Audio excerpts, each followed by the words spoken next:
இன்ஸ்டாகிராமில் பழக்கமான புதுக்கோட்டை மாவட்டத்தைச் சேர்ந்த 16 வயது சிறுமியின் புகைப்படத்தை ஆபாசமாக சித்தரித்து இணையத்தில் பதிவிட்ட வழக்கில் சிவகங்கை மாவட்டத்தைச் சேர்ந்த செல்வகுமார் என்பவருக்கு 3 ஆண்டுகள் சிறை தண்டனை விதிக்கப்பட்டுள்ளது.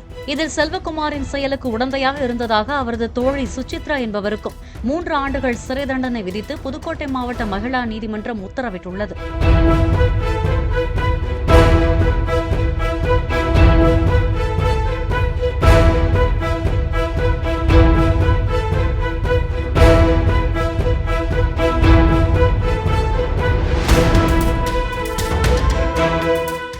பிளே ஸ்டோர் மற்றும் ஆப் ஸ்டோரில் இருந்து பாலிமர் செயலியை QR கோடு மூலம் பதிவிறக்கம் செய்யுங்கள். செய்திகளை உடனுக்குடன் பெறுங்கள்.